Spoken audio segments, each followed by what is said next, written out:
exaltado seja Deus, Santo, Santo.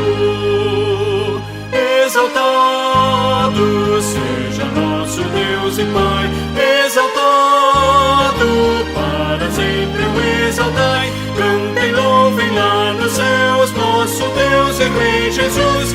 Exaltado seja Deus, Santo, Santo. Nosso Deus eterno Pai, Santo, Santo. Deu-nos bênçãos por Jesus, vede, vede. Ao Senhor glorificai, vós os salvos pela cruz. Sim, conosco glória dai, vinde, vinde. Exaltado seja nosso Deus e Pai, exaltado para sempre o exaltai. Cantem, louvem lá nos céus, nosso Deus e Rei Jesus. Exaltado seja Deus, Santo, Santo.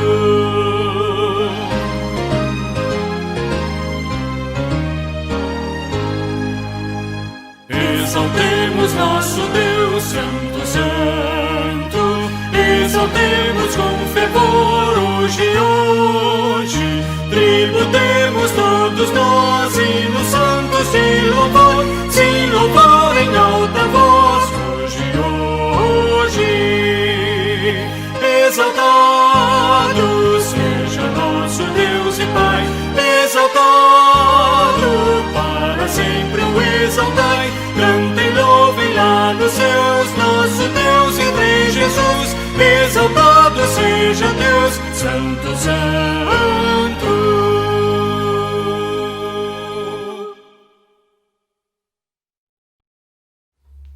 Muito bem, nós estamos mais uma vez aqui no sentido de poder pregar a palavra de Deus. Esse é o nosso compromisso como igreja, como sacerdotes, como profetas, como aqueles que Deus nos chamou, vocacionou-nos para fazer parte do colendo de ministradores, de missionários de Deus aqui na terra.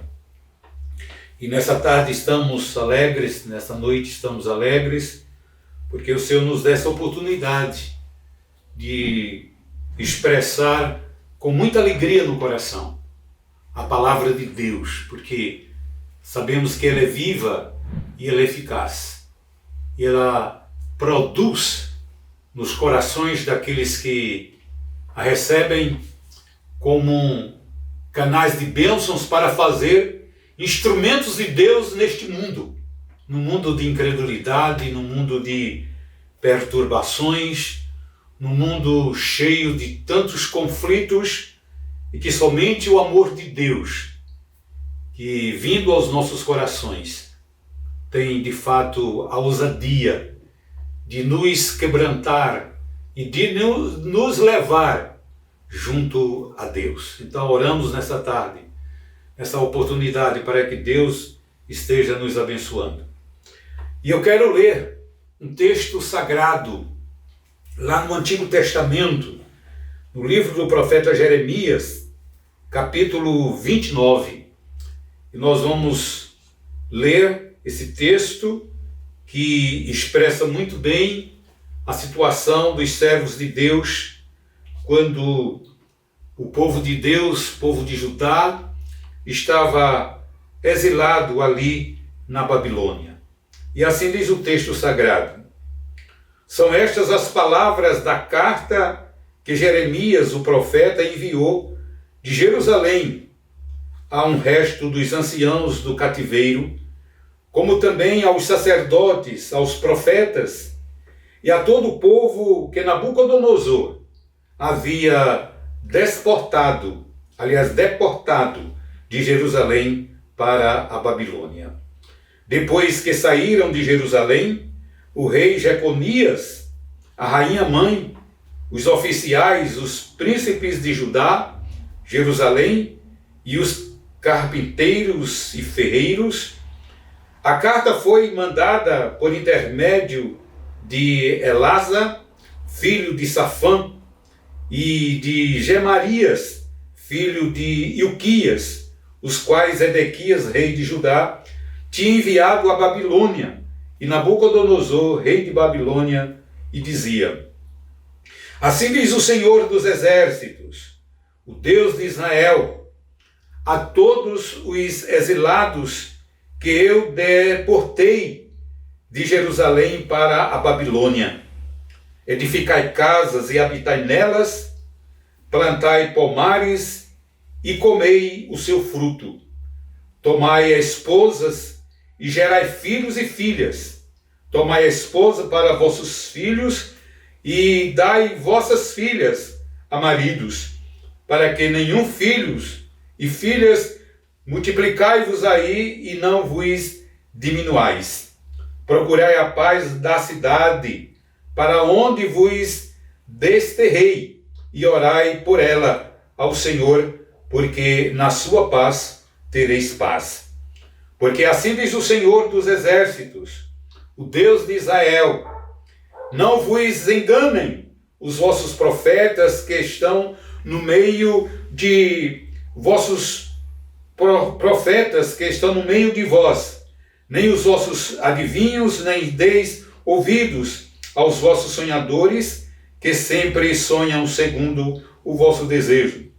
Porque falsamente vos profetizam eles em meu nome, e não os enviei, diz o Senhor. Assim diz o Senhor: logo que se cumprirem para a Babilônia 70 anos, atentarei para vós outros e cumprirei para convosco a minha boa palavra, tornando a trazer-vos para esse lugar. Eu é que sei que pensamentos tenho a vosso respeito, diz o Senhor, pensamentos de paz e não de mal, para vos dar o fim que desejais. Então me invocareis, passareis a orar a mim, e eu vos ouvirei. Buscar-me-eis e me achareis, quando me buscardes de todo o vosso coração. Serei achado de vós, diz o Senhor, e farei mudar a vossa sorte. Congregai-vos, ei, de todas as nações e de todos os lugares para onde vos lancei, diz o Senhor, e tornarei a trazer-vos ao lugar donde vos mandei para o exílio. Deus possa estar aplicando em nosso coração esta palavra tão amável e tão bela. Vamos orar? Pai bendito, Pai querido, nós queremos te louvar pela tua graça, pelo teu amor, pela tua bondade, pela tua palavra que foi lida nesse momento. Ó Senhor, nós te suplicamos que o Senhor mesmo possa trazer ao coração de cada um a interpretação, a edificação, a tudo aquilo que ela pode proporcionar nessa tarde, nesta noite. Ajuda-nos, portanto, meu Deus, que o teu nome seja exaltado, que a tua palavra seja glorificada em cada coração. Assim, dá-nos entendimento para compreendê-la melhor. Dá-me também a condição de expô-la com precisão, para que na sua exposição as pessoas possam compreender, entender a sua mensagem. Oramos já agradecidos com perdão dos nossos pecados. Amém. Meus irmãos e amigos da palavra de Deus, Deus, na realidade, julga as nações e um dia retribui de acordo com os seus pecados. Nenhuma nação, meus irmãos e meus amigos, pode menosprezar a lei de Deus, nem desafiar seu governo sem sofrer as consequências. A profecia de Jeremias deixa muito bem essa exposição. E bem sabemos que profetizar em meio a um exílio, a uma situação de sofrimento, de dor, profetizar em meio a catástrofes, certamente é complicado e é difícil. E fora justamente esse contexto que o profeta Jeremias se encontrava. Ele escreve sobre o profeta Jeremias e diz assim: apesar de, a princípio, ter hesitado quando Deus o chamou, Jeremias entregou-se ao Senhor e tornou-se um dos líderes espirituais mais determinados da história. Infelizmente, porém, o povo que mais precisava da liderança do profeta rejeitou e o ignorou a palavra de Deus. Mas, meus queridos, aquele homem, ele prossegue firme, embora chorando muitas vezes, lamentando-se muitas vezes, ele não esquece o seu ofício, e sabendo que Deus o havia chamado, e buscava, no entanto, fazer cumprir o determinado chamado de Deus para a sua obra no meio de uma crise. E por isso mesmo, eu quero empregar o tema nessa tarde, profetizando a um povo em meio da crise. Profetizando a um povo em meio à crise. E eu quero trazer inicialmente aqui, conforme o texto, algumas etapas que nos revela o texto conforme nós lemos. E a primeira etapa que queremos destacar aqui está contida nos versículos de 1 a 3, que temos aí o cabeçalho da correspondência, informações de quem são os remetentes e, ao mesmo tempo, os destinatários. E assim diz os versículos de 1 a 3. São estas as palavras da carta que Jeremias, o profeta, enviou de Jerusalém e ao resto dos anciãos do cativeiro, como também aos sacerdotes e aos profetas e a todo o povo que Nabucodonosor havia deportado de Jerusalém para a Babilônia.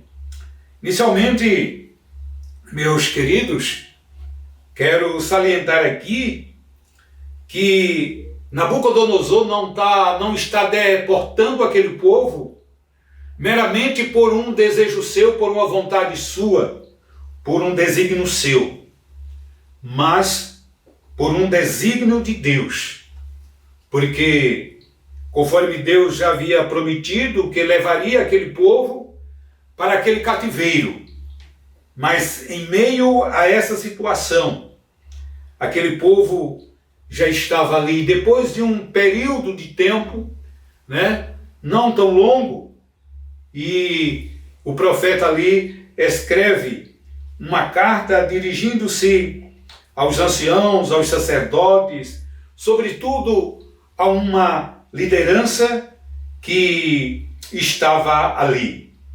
E conforme o versículo 2 diz que depois de que saíram de Jerusalém, Jeconias, a rainha mãe, os oficiais, os príncipes de Judá e Jerusalém e os carpinteiros, ferreiros, a carta foi mandada por intermédio de Elasa, filho de Safã, e Gemarias, filho de Uquias, os quais Edequias, rei de Judá, tinha enviado à Babilônia, a Nabucodonosor, rei da Babilônia, e dizia.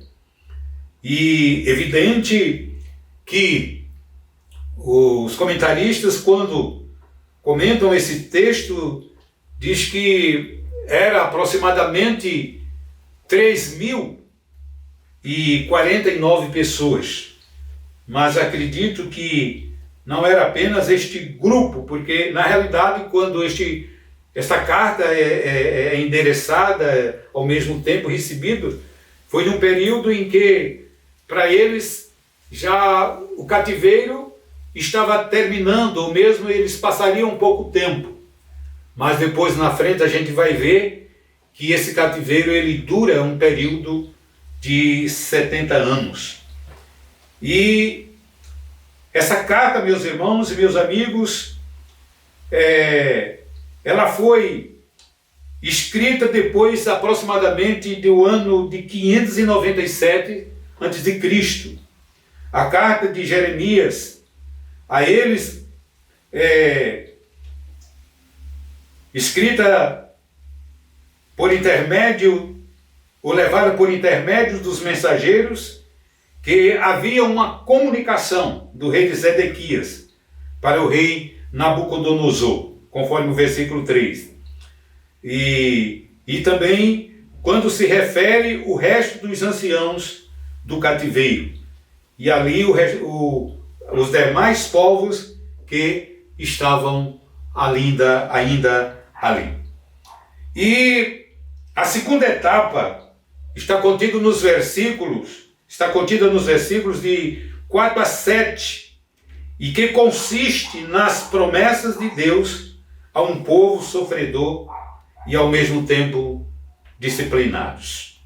Você pode muito bem ver, assim como expressa as palavras do profeta, assim diz o Senhor, porque quando ele está dizendo assim diz o Senhor, porque ele havia recebido da parte de Deus aquela palavra, e sendo uma palavra não dele, mas do próprio Deus, e por isso diz nesses termos: assim diz o Senhor dos Exércitos, o Deus de Israel, a todos os exilados que eu deportei de Jerusalém para a Babilônia. E nós vemos aí como é que Deus ele se dirige a este povo, dando uma palavra orientativa, uma palavra sacramentada, uma palavra decretiva, no sentido de que aquele povo assumisse uma postura em meio à situação que estava vivendo. E nós podemos ver que o versículo 5 diz assim: edificai casas e habitai nelas, plantai pomares e comei o seu fruto. E você pode notar aí os verbos que vêm no imperativo: edificai, habitai, plantai e comei. E esses verbos no imperativo está revelando o propósito de Deus, indicando aquele povo a assumir uma postura, um propósito em meio à crise que estava vivendo. Porque naturalmente eles não podiam parar ali. Eles precisariam, na realidade, continuar batalhando, lutando, empreendendo. E por isso, os verbos, quando vêm edificar, significa dizer que eles poderiam construir. Não era no outro lugar, não. Era na Babilônia mesmo. Se edificar casas, ao mesmo tempo habitar naquelas casas, plantar, na realidade, pomares, vinha certamente para que eles pudessem conseguir o que comer. Então o povo não poderia ficar na mesmice. Não, nós estamos sofrendo, nós estamos deprimidos e nós vamos parar no tempo. Não, então a palavra que Jeremias recebe da parte de Deus, naturalmente, é no sentido de que aquele povo se empreenda na realidade, a fazer algo, a trabalhar, a fazer algo com que pudesse subsistirem ali. E o versículo 6 diz: tomai esposas e gerai filhos e filhas. Tomai esposas para vossos filhos, e dai a vossos filhos e maridos, para que tenham filhos e filhas, e multiplicai-vos aí e não vos diminuais. Então a mensagem de Deus no sentido de que eles precisariam casar-se, arrumar esposas, terem filhos, ou seja, multiplicar. Porque eles não poderiam permanecer naquele grupo, mas aquele grupo precisaria, na realidade, se multiplicar. E por isso a ordem de Deus é no sentido de que eles deveriam tomar esposas e ao mesmo tempo gerar filhos, né? Deveriam tomar esposa para esses próprios filhos que viriam depois. E ao mesmo tempo dai vossas filhas a maridos, para que tenham filhos e filhas, e multiplicai-vos aí e não vos diminuais. Então essa foi a mensagem recebida para aquele povo em meio a uma crise, em meio a um sofrimento, em meio a dores. Eles deveriam acreditar que Deus estava presente, estava ajudando, estava fortalecendo, no sentido de que eles seriam encorajados para não parar no tempo. Porque a tendência nossa, quando vem uma crise, é a gente parar no tempo. Não, eu vou parar por aqui, eu estou deprimido, eu não tenho vontade de fazer nada, eu não tenho vontade de agir, eu não tenho vontade de trabalhar, a minha vontade é só dormir e pronto. Não, não é isso não. Nós precisamos estar ativos, nós precisamos estar envolvidos, inseridos em algo com que de fato a gente possa continuar a vida. E assim, o versículo 7 também expressa: procurai a paz da cidade, para onde vos desterrei. E essa palavra desterrar significa expulsar, exilar, né? Justamente para onde aquele povo tinha sido colocado.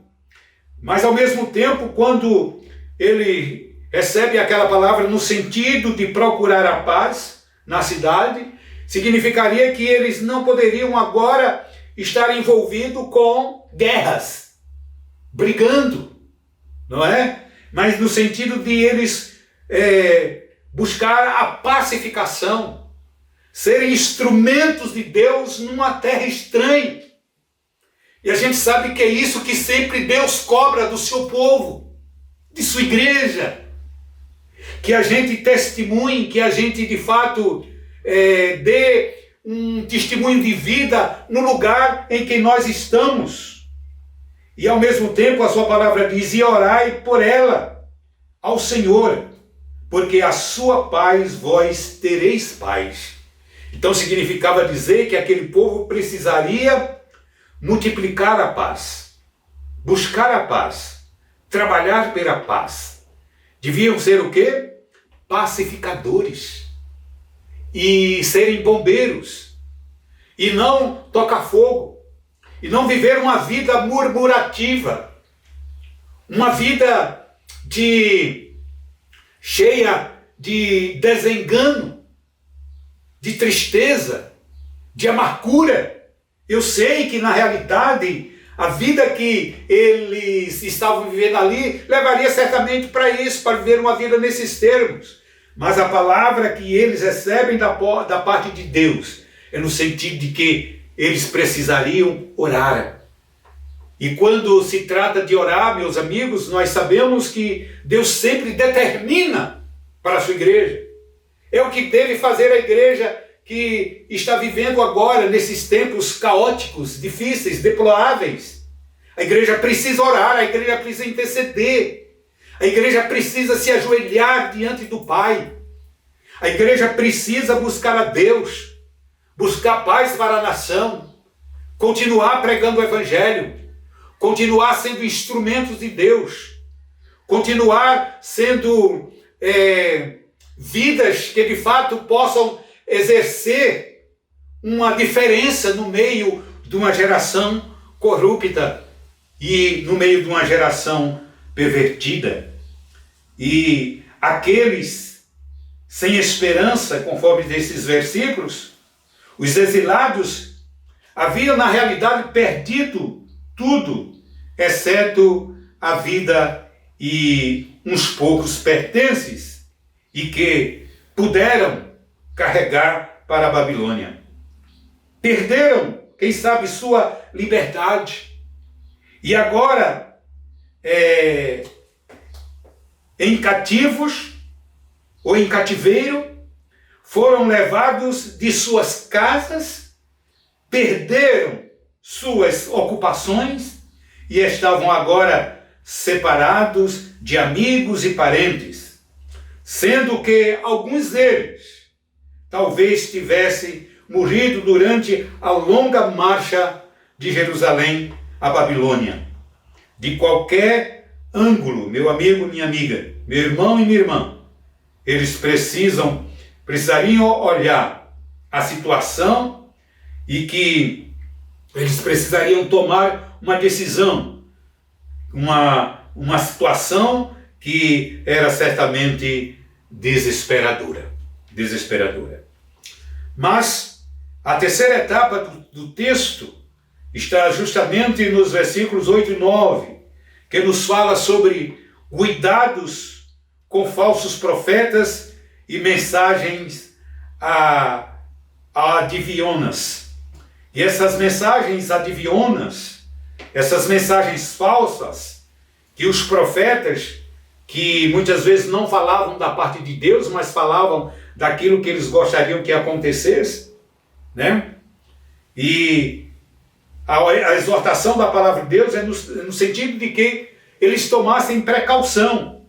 O versículo 8 diz assim: assim diz o Senhor dos Exércitos, o Deus de Israel, não vos enganem os vossos profetas, que estão no meio de vós, nem os vossos adivinhos, nem deis ouvidos aos vossos sonhadores, e que sempre sonham segundo o vosso desejo, porque falsamente vos profetizam, eles em seu nome. Eu não os enviei, diz o Senhor.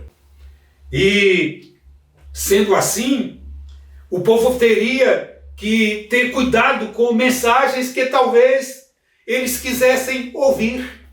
Não é assim mesmo? Talvez hoje as mensagens muitas vezes pregadas nos púlpitos de nossas igrejas no Brasil são mensagens que afagam, são mensagens que para alguns é confortante, é encantadoras, é fortalecedoras. Não queremos dizer que na Bíblia nós não vamos ter estas palavras. Vamos sim. Mas precisamos pregar a palavra de Deus com veemência, no sentido de que as pessoas elas tomem posições relacionadas com aquilo que estão vivendo. As pessoas nunca viveram e viram algo como se está vivendo em nossos dias. E nós precisamos alertar as pessoas que essas coisas, elas estão nas Escrituras Sagradas. E a gente não pode chegar e dizer às pessoas, não, Deus vai resolver os problemas, vai ser tudo bom, vai ser tudo maravilhoso, vai ser assim, assim e assado. Nós não podemos pregar mensagens que simplesmente enganem as pessoas, mas precisamos pregar a palavra de Deus, que tenha bálsamo, mas que tenha exortação, que tenha consolo, mas que tenha advertência, que tenha conforto, mas que tenha ao mesmo tempo exortação da parte de Deus. E assim que a Escritura, portanto, ela nos revela como deve ser o comportamento dos pregadores, dos mensageiros de Deus, que preguem a palavra, assim como São Paulo escreve na sua epístola a seu filho Timóteo, prega a palavra, insiste, que seja tempo, que fora de tempo, porque nos últimos tempos os homens, eles sentirão coceiras nos ouvidos, e que não darão ouvidos a sã doutrinas, mesmo que os homens não queiram ouvir, querem ouvir palavras que afagam, que tragam, assim, vamos dizer, bem-estar, mas nós precisamos pregar uma palavra de Deus, uma palavra que revele a nossa condição,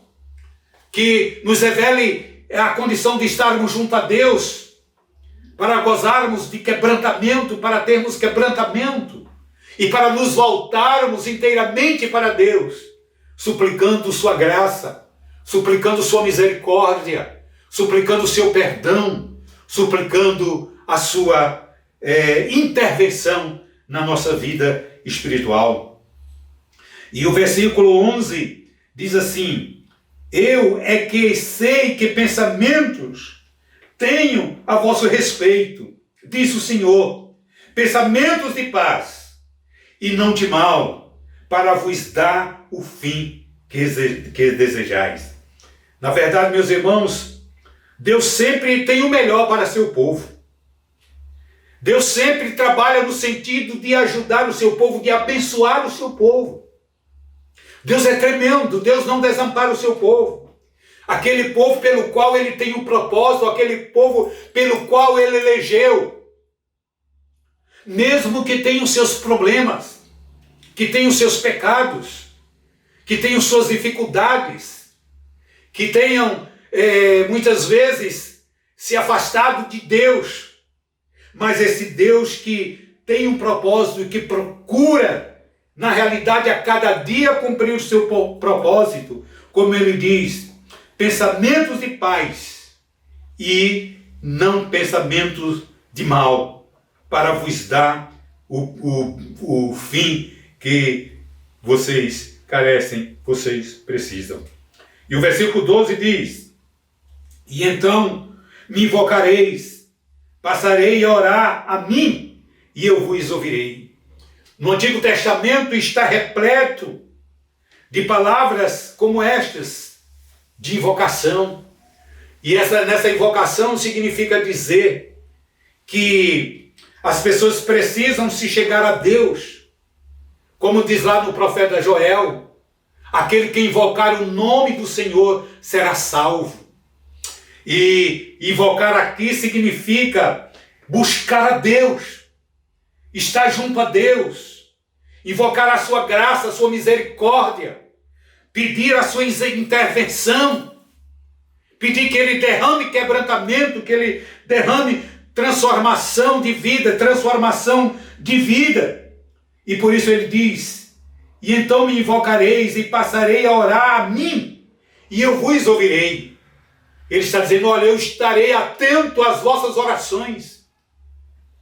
Eu estarei ouvindo as vossas orações. Estarei ouvindo aquilo que vós estareis me suplicando, me pedindo. E no versículo 13, está aí uma mensagem tremenda, quando diz: buscar-me-eis e me achareis quando me buscardes de todo o vosso coração. Oh, aleluia! Graças a Deus! Que Deus tremendo, que Deus maravilhoso é esse Deus, meus irmãos.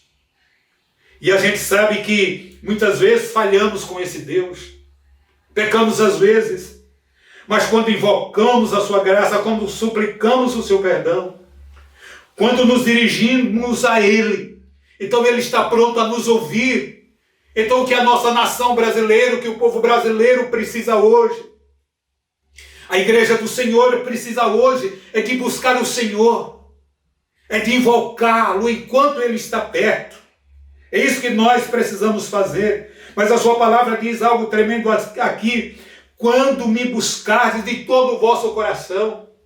E nós precisamos buscar a Deus de todo o nosso entendimento, toda a nossa força, toda a nossa energia, todo o nosso gás. Precisamos buscar a Deus nesses termos, e não meramente, e não pela metade, não de forma superficial, mas de forma categórica, no sentido de que Deus esteja vendo que nós estamos buscando a Ele de todo o nosso coração.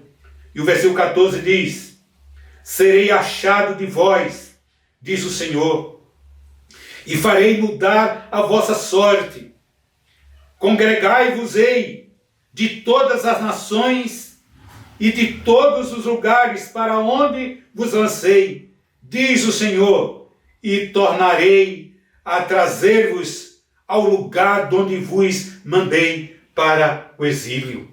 Aqui existe uma grande promessa, embora essa promessa esteja um tanto distante para se cumprir, porque o período ali era um período de 70 anos. Mas diz a palavra de Deus que ali Deus está prometendo de trazer aquele povo de volta. E quando aquele povo chega de volta e depois chega para reconstruir Jerusalém, e naquela reconstrução de Jerusalém, ali está aquele governador Neemias, está o escriba Esdras, aqueles homens de Deus, que Deus convoca, que Deus chama para se envolverem na sua obra, na construção dos muros de Jerusalém. E aqueles homens que pregam a palavra de Deus, que há muito tempo estava escondida, e ali aquele povo passa por um grande avivamento. Aquele povo busca Deus, aquele povo chora, e chora de uma forma tal que de longe se ouve, portanto, o clamor, o choro daquelas pessoas. Porque aquelas pessoas tinham encontrado-se com a palavra de Deus. Deus havia falado aos corações. Então essa promessa que Deus está trazendo aqui, com muitos anos ela se cumpre. E o povo ali volta-se a congregar e a adorar e a buscar o verdadeiro Deus, o verdadeiro Senhor. E eu quero concluir, meus amigos, com esta palavra. E eu quero trazer aqui, quero passar aqui algumas considerações tremendamente importantes para os nossos dias, baseadas justamente nesse texto que lemos neste momento. Primeiro, como devemos lidar com uma situação dessas? Aceite-a das mãos de Deus e deixe o Senhor realizar a vontade dele, ainda que seja uma reação normal, temporária, em períodos de calamidades. De nada adianta pendurar a harpa no salgueiro e ficar sentado chorando, como fizeram, portanto, aqueles irmãos que estavam ali no exílio. Penduraram as suas harpas.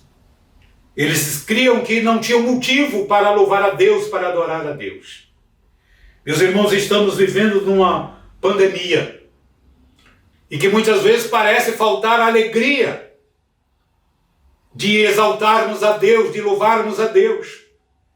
Mas precisamos buscar o Senhor, precisamos adorar o Senhor. Porque Deus que permite uma situação deste nível, permite também o escape. Permite também a condição para que a gente possa sair da situação dessa natureza. Então esse Deus precisa ser adorado. Um dos primeiros passos para transformar a trajetória de uma vida marcada por tragédias em triunfo é aceitar corajosamente a nova situação e entregar-se nas mãos de um Deus amoroso que não comete erros. E a gente sabe que esse Deus, ele não é semelhante a nós, ele é fiel.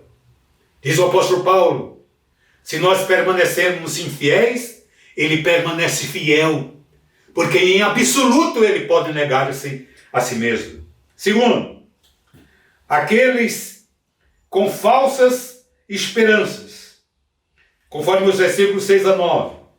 Os falsos profetas haviam convencido o povo de que a permanência na Babilônia seria breve, no máximo 2 anos, conforme os versos 8 e 9. Assim, não teriam necessidade de fixar residência, nem tampouco de restabelecer os afazeres normais da vida diária, mas Jeremias lhes diz juntamente ao contrário. Tende em vista que ficariam por lá pelo menos 70 anos, conforme o verso 10. E nessa circunstância, eles haveriam de ter tempo para construir suas casas, estabelecer seus lares, e era importante, meus amigos, meus irmãos, que os exilados constituíssem em família, para que houvessem pessoas disponíveis para retornar à terra quando o cativeiro chegasse ao fim, porque certamente muitos morreriam ali. E esse pequeno remanescente judeu tinha em mãos o futuro do grande plano de Deus para a salvação e precisava lhe obedecer, e sendo fecundos e ao mesmo tempo multiplicando-se. Terceiro, aqueles com esperanças verdadeiras, conforme o versículo 10 a 14. A verdadeira esperança baseia-se na revelação da palavra de Deus, não nas mensagens de sonhos daqueles que se dizem profetas, conforme o verso 8.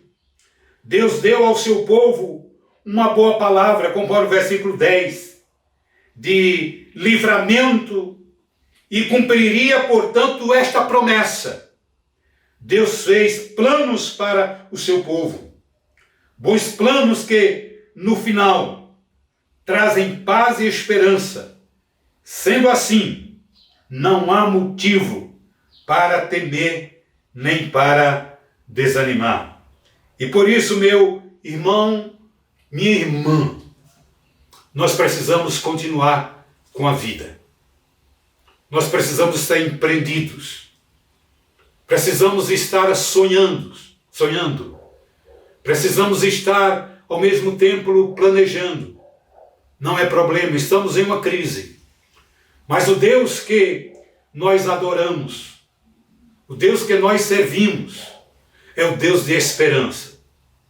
É o Deus que nos pode dar sonhos e grandes propósitos, e que nos leva, portanto, a vislumbrarmos um futuro de bênçãos na sua presença, de alegria, de comunhão com Ele, de retorno ao templo, de pregação do Evangelho, de comunhão uns com os outros.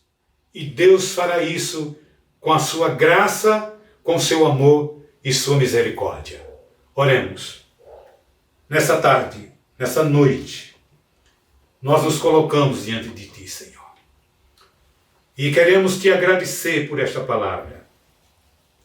E que o Senhor nos ajude a semelhança daquele povo exilado, de buscarmos em Ti a graça de prosperarmos, de vivermos verdadeiramente na Tua dependência, porque sabemos que o Senhor controla todas as coisas.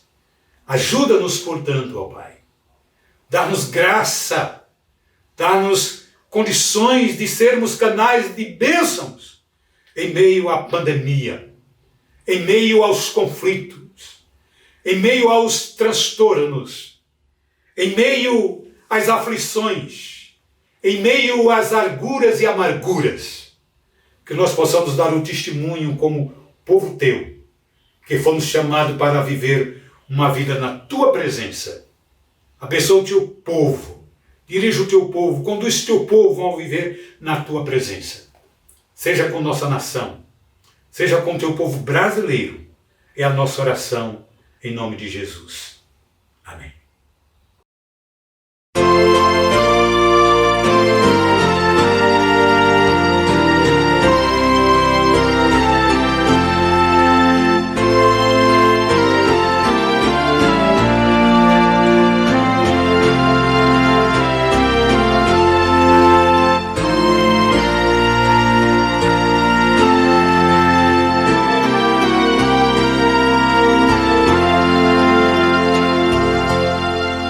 Tu que sobre a amarga cruz revelaste teu amor, tu que vives, ó Jesus, vivifica no Senhor. Vem, ó vem, Jesus Senhor, nossas almas despertar com teu santo e puro amor. Vem, Senhor, nos inflamar. Oh, vem, nossas almas inflamar. Eis o mundo tentador a querer nos atrair, sem teu fogo abrasador não podemos resistir. Vem, ó vem, Jesus Senhor, nossas almas despertar com teu santo e puro amor.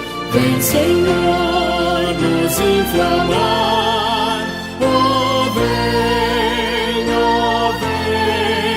nossas almas inflamar. Quantos que corriam bem, de longe agora vão, outros seguem, mas também sem fervor vivendo estão.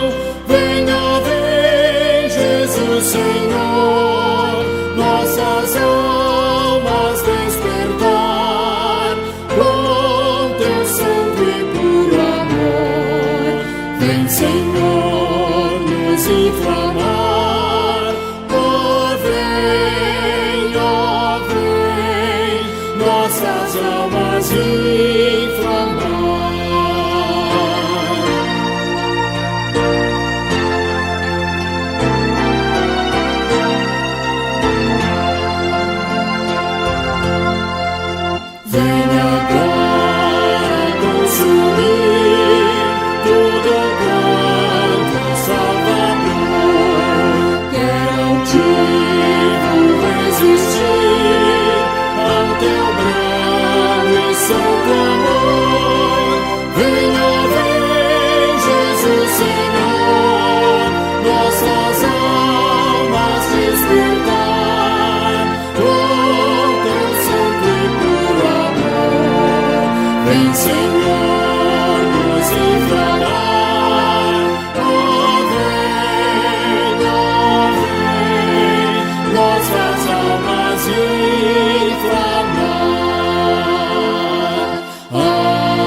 Recebei a bênção.